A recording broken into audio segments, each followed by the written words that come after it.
갈라디아서 3장 6절에서 14절에 있는 말씀입니다. 갈라디아서 3장 6절에서 14절에 있는 말씀. 갈라디아서 3장 6절에서 14절에 있는 말씀. 우리 한 절씩 교독합니다. 아브라함이 하나님을 믿음에 그것을 그에게 의로 정하셨다 함과 같으니라.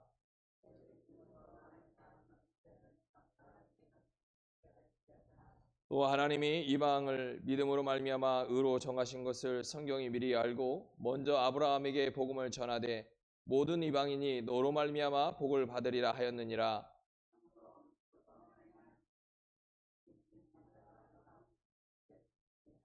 무릇 율법 행위에 속한 자들은 저주 아래에 있나니 기록된 바 누구든지 율법책 기록된 대로 모든 일을 항상 행하지 아니하는 자는 저주 아래에 있는 자라 하였음이니라.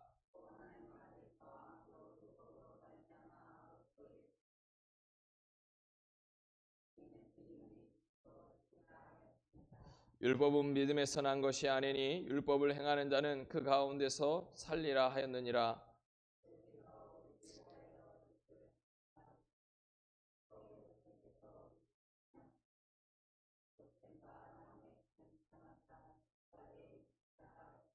함께합니다. 이는 그리스도 예수 안에서 아브라함의 복이 이방인에게 미치게 하고 또 우리로 하여금 믿음으로 말미암아 성령의 약속을 받게 하려 함이라. 아멘. 돌아온 주 주일은 맥주 감사 주일로 드립니다. 그래서 11시 예배 한 분만 드리고요. 온 가족 통합해서 드리고 성찬으로 드립니다. 기억해 주시면 감사하겠습니다. 날이 무지 덥습니다. 계속해서 폭염이 되고 있는데 물통 갖고 다니면서 수시로 물을 꼭 많이 마시기 바랍니다. 자, 오늘 말씀은 영적 가치를 아는 사람이 누구일까? 그것은 믿음으로 사는 자가 어떤 복을 받는가라고 하는 것과 일맥상통하게 우리에게 말씀하고 있습니다. 믿음으로 산다고 하는 것은 단지 마음으로 하나님을 인정하는 차원을 넘어서서 우리의 삶과 가치관, 그리고 우리의 삶의 방향, 그리고 매일의 선택까지 하나님의 뜻과 말씀에 순종하면서 살아가겠다고 하는 의미를 담고 있습니다. 그래서 마틴 루터는 로마서를 묵상하다가 우리는 오직 믿음으로 말미암아 살리라고 하는 말씀에 감동을 받고 오직 믿음, 오직 예수, 오직 은혜, 오직 성경으로 외치고 다녔습니다. 오늘 저나 여러분이 오늘 말씀을 통해서 믿음으로 사는 삶은 어떠한 삶인지 분명히 아시고 믿음으로 사는 삶을 통해서 누리는 그 하나님의 놀라운 복을 누릴 수 있는 저나 여러분이 되기를 주의 이름으로 축복합니다. 자, 우리 6절에서 9절의 말씀을 한번 읽어보겠습니다. 6절에서 9절 시작.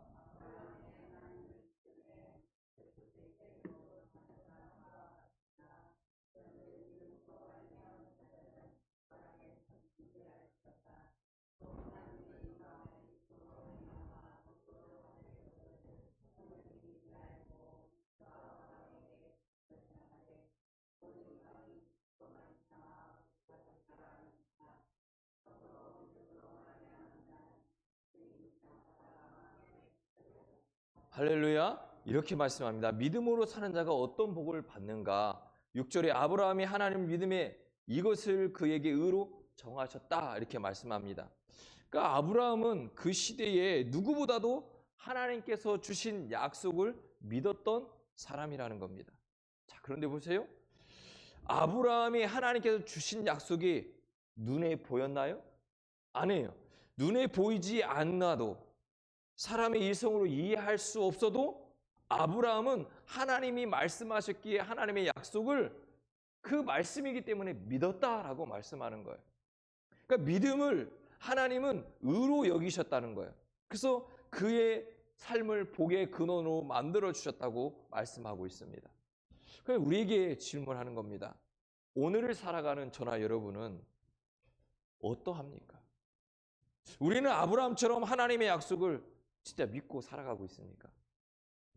눈에 보이는 것, 계산되는 것, 내가 이해할 수 있는 것, 이것만 의지하면서 살아가고 있지는 않습니까? 아브라함의 복은 단지 그 한 사람에게만 주어진 것이 아니라는 겁니다. 자, 9절에 이렇게 말씀해요. 그러므로 믿음으로 말미암은 자들은 믿음이 있는 아브라함과 함께 복을 받는다. 그러니까 하나님은 우리에게 동일한 복이 있다고 말씀하고 있고 약속해 주셨어요. 누구에게? 믿는 자에게. 그러니까 그 약속이 우리에게 보이지 않고 계산되지 않아도 우리가 믿을 때 하나님이 주신 그 복을 누릴 수 있다라고 말씀하고 있는 겁니다. 그러니까 믿음이란 복은 단순히 물질적인 풍요냐 건강에 국한되냐 이런 이야기가 아니에요. 하나님은 우리의 필요를 채워주시는 분입니다. 그러나 진정한 복은 하나님과 나와의 관계가 회복되는 겁니다. 그게 진짜 복입니다. 우리가 인생을 살아가면서 사람과의 불편할 때가 제일 힘들잖아요. 그래 그 관계가 회복되면 그거 같이 행복하고 좋은 게 없습니다. 그러니까 하나님과의 관계도 똑같다는 거예요. 하나님께서 우리와 함께하고 싶고 동행하고 싶고 대화하고 싶고 늘 그렇게 하고 싶은데 우리와의 관계가 깨지면 그 관계가 안 된다는 거예요. 그러니까 진짜 복은 뭐냐? 하나님과의 관계가 회복되는 거예요. 뭔가 무엇을 많이 주어서 뭔가 기적이 일어나서 이게 아니라 진짜 복은 하나님과의 관계가 회복된 거예요. 그러니까 우리는 믿음으로 의롭다 하심을 받고 하나님의 자녀가 된 이 특권을 얻었다고 하는 것, 그것으로 인해 교제한다는 것, 그게 진짜 복이라고 말씀하고 있어요. 그렇기 때문에 우리 안에 소속감도 있고 자부심이 있는 것이죠. 믿음으로 사는 자는 하나님 나라의 시민권을 가지고 있다는 것.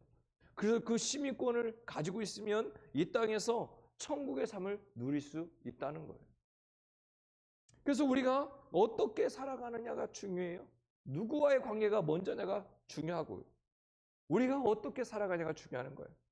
아브라함의 믿음은요, 수동적이지 않았어요. 능동적이었어요. 그러다 보니까 능동적인 삶은 믿음은요, 살아있습니다. 오늘 저나 여러분이 수동적인 믿음을 가지고 살아가고 있나요? 능동적인 믿음을 가지고 살아가고. 우리가 수동적이면 죽어요. 살 수가 없어요. 그런데 우리의 믿음이, 우리의 신앙생활이 능동적이어야 살아날 수 있다는 겁니다. 하나님이 말씀하시면 순종하고 그 결과로 그의 삶에 하나님의 계획이 이루어져 가는 거예요. 아브라함이요, 보이지 않았지만 하나님의 약속이기 때문에 믿었어요. 믿고 보이지 않았지만 갔단 말이에요. 가는 곳마다 하나님의 뜻이 이루어져요. 그런데 보세요. 아브라함이요, 자기 뜻대로 갔을 때 문제가 생겨요. 그런데 힘들고 어렵더라도 하나님의 뜻에 맞춰서 그곳에 있으면 그 어려움이 넘어간단 말이에요. 그러니까 우리에게 어떤 상황, 어떤 모습이 올 수도 있어요. 그런데 우리가 하나님의 계획이 이루어지기 위해서 우리에게 필요한 것은 순종이고 그곳이 힘들고 어려운 곳이라 할지라도 하나님이 말씀하시면 그곳에 있어야 되는 거예요. 그게 살아있는 거예요. 그러니까 우리가 그곳에 있다 보면 어떤 생각이 드냐면 아무것도 안 하는 것 같은 느낌이 들 수도 있어요. 그러나 그렇지 않아요. 하나님이 그곳에 있으라고 했을 때는 그곳에서 하나님이 이미 일하고 계시기 때문에 우리가 계속해서 하나님의 계획하고 하나님의 일하심이 이루어지고 있는 거예요. 그러니까 믿음은요, 머리로 아는 것이 아니에요. 믿음은 우리의 삶으로 드러나야 돼요. 자꾸 우리의 삶 속에 드러나야 된다는 거예요. 그 믿음의 사람은 언제나 주님의 뜻을 찾고요, 그 뜻대로 살기 위해서 노력하는 거예요.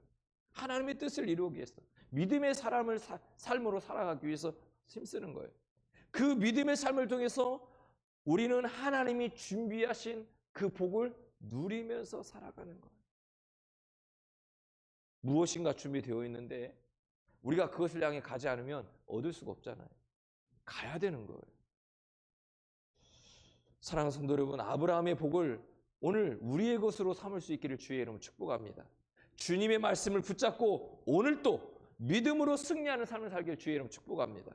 믿음으로 구원의 기쁨을, 또 하나님 나라에 속한 하나님의 시민권을 가지고 있다고 하는 자부심을, 또 영원한 소망을 누리며 살아가고 있다고 하는 것을 믿으시고 그 안에 하나님의 놀라운 축복을 누리기를 주의 이름으로 축원합니다. 두 번째는요, 10절에서 12절입니다. 자, 읽겠습니다. 시작.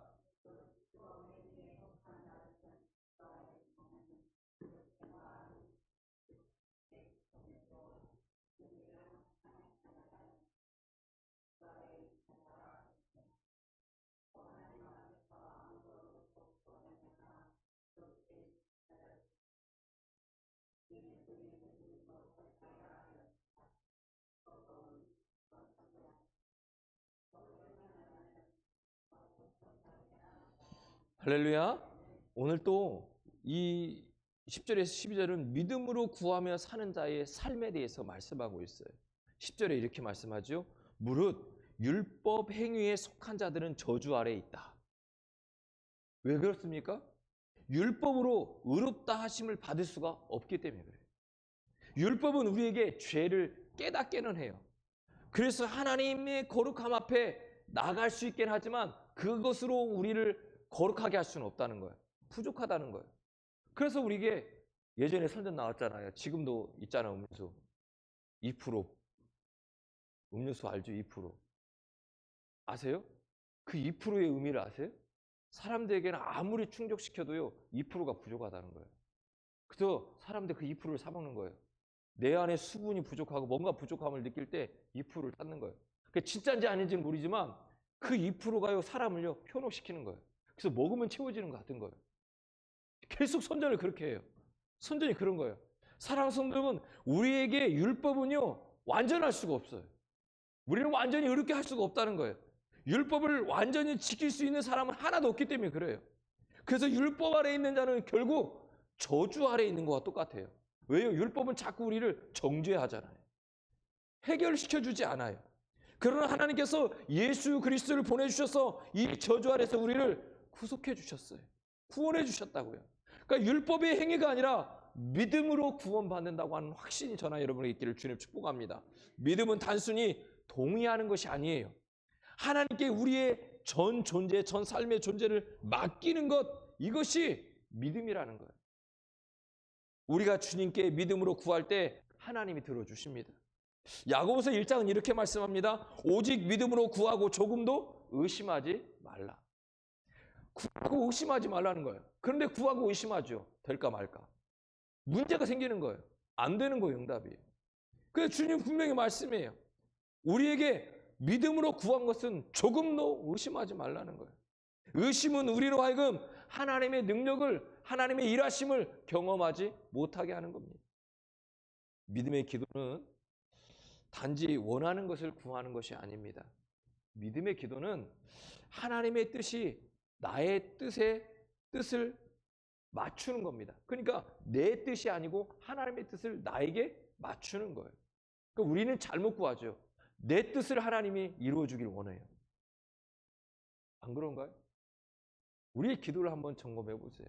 내 뜻이 이루어지길 원하고 있는지 하나님의 뜻이 이루어지길 원하고 있는지.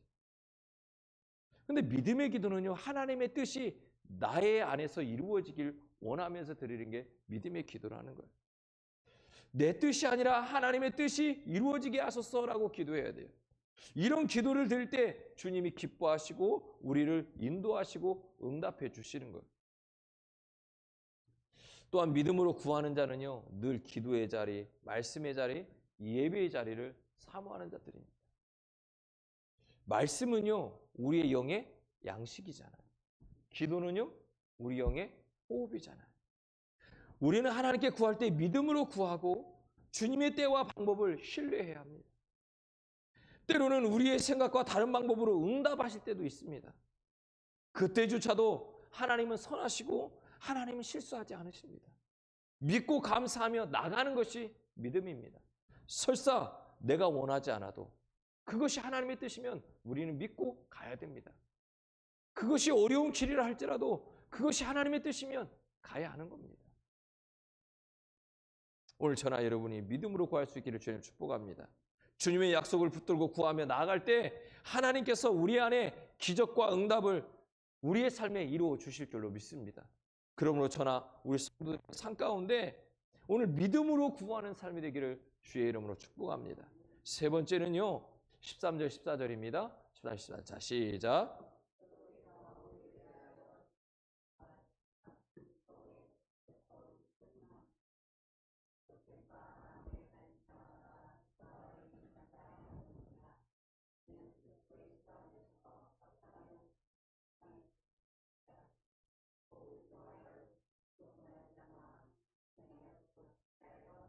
할렐루야. 믿음은 내 안에서 그치지 않는다는 거예요. 나로 그치지 않는다는 거예요. 그러니까 믿음의 사람은 뭐냐? 따라하시면 복의 통로다. 그러니까 저나 여러분이 믿음의 사람일 때 우리가 복의 통로가 돼서, 통로는 뭐죠? 흘러내리는 곳이에요. 막혀 있으면 돼요, 안 돼요? 안 돼요. 그런데 많은 그리스도인들이 막혀 있는 사람이 많아요. 그런데 자꾸 우리는 생각해요. 나는 믿음의 사람이기 때문에 자꾸 하나님의 것을 흘려보내고 복을 흘려보내야 돼요. 오늘 13절 14절에 이렇게 말씀하잖아요. 그리스도께서 우리를 위하여 저주를 받은 바 되사 율법의 저주 아래서 우리를 속량해 주셨다는 거예요. 그러니까 우리가 저주 아래서 벗어났고, 이는 그리스도 예수 안에서 아브라함의 복이 이방인에게 미치게 하고라고 말씀하잖아요.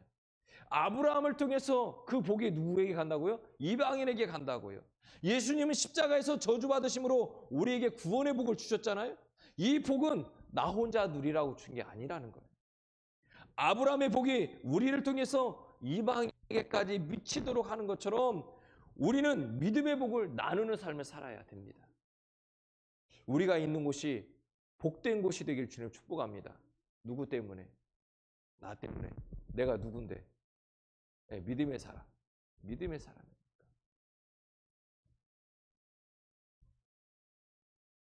우리로 인해 나와 함께하고 있는 사람들이, 내 이웃들이 복을 누리게 하라는 것이 하나님의 뜻입니다.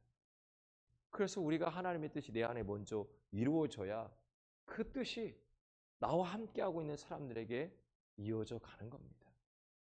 세계의 역사를 다 보십시오. 복음이 들어간 나라와 지역은요, 변화가 일어났습니다. 학교가 세워졌죠. 병원이 세워졌죠. 복지시설이 세워졌죠. 복음은 사람의 마음과 사회를 변화시키는 능력이 분명히 있다는 거예요. 록펠러가 그랬습니다. 그가 뉴욕에 강명교회를 세운 이유는 어머니로부터 물려받은 신앙 때문이라고 고백하고 있어요. 그가 세운 수많은 학교, 병원, 교회, 복지기관들은 그의 믿음의 복이 이웃들에게 흘러간 증거라는 거예요. 오늘 저나 여러분의 삶을 돌아봐야 됩니다. 나는 믿음의 사람으로서, 하나님의 복의 통로로서 다른 사람들에게, 이웃들에게 어떤 영향을 주고 있습니까? 선하고 영적 영향력입니까? 아니면 그 반대의 모습입니까? 나를 통해 우리의 가족이, 우리의 형제가, 우리의 이웃이 복을 받고 있습니까? 나 때문에 우리와 함께하고 있는 사람들이 복을 누리고 있냐는 것입니다. 나로 인해 우리 교회가, 나로 인해 우리 직장이, 나로 인해 우리의 이웃들이 복을 받고 있냐는 거예요. 하나님은 우리를 통해 하나님의 복이 흘러가기를 원하고 계셔요. 지금도. 믿음은, 이 믿음의 복, 이 흘러가는 복은 나의 소유물이 아니라는 거예요. 내가 받은 복을 흘러보내야 된다는 거예요. 믿음의 사람은요, 복의 통로로 부르심을 받은 사람들입니다. 오늘 이 복이 저나 여러분의 삶 가운데 나누어지기를 주님 축복합니다. 2025년 이제 후반기를 우리는 살아가네요. 어떤 모습으로 살아가겠습니까? 영적 가치를 아는 사람, 그래서 믿음의 삶을 통해서 복의 통로가 되어서 복을 흘려내리는, 복을 나눌 수 있는, 복의 통로가 될 수 있는 저나 우리 성도들의 2025년 후반전이 되기를 주님 축복합니다. 사랑하는 성도 여러분, 믿음의 사람으로 살아가야 합니다. 아무튼 후반전에 우리가 승부를 걸어야 될 것은 이 믿음의 삶이고 복의 통로로서 복을 흘러내리는 겁니다. 하나님은 우리에게 믿음의 결단을 촉구하고 계십니다. 믿음으로 하나님의 복을 누리고 기도의 능력을 경험하며 이웃과 세상의 복을 나누어주면서 살아가길 원하고 계십니다. 믿음으로 사는 삶이야말로 하나님께 영광 돌리고 나 자신과 가정과 교회와 사회를 변화시킬 수 있는 능력입니다. 오늘 말씀에 이 은혜를 우리 마음에 새기고 후반전을 달려가십시오. 그리고 성령의 도우심을 구하십시오. 하나님, 내 안에 이 약속의 복을 누리게 하옵소서. 성령님, 나의 믿음의 기도로 삶의 문제가 해결되게 하옵소서. 주님께 맡기게 하옵소서. 하나님, 나를 통해 내 가정이, 내 직장이, 내 삶의 터전이, 우리와 함께하고 있는 이웃들이, 내가 살아가는 세상이 복이 흘러갈 수 있는 그런 통로가 되게 해달라고. 그래서 하나님, 이 은혜를 통해서 2025년 후반전에 달려가서 이런 좋은 열매 맺는 믿음의 삶을 통하여 믿음의 축복과 복을 누리며 흘러내릴 수 있는 이런 은혜가 넘치게 해달라고 결단하시고 오늘 이 시간 함께 기도하기를 원합니다.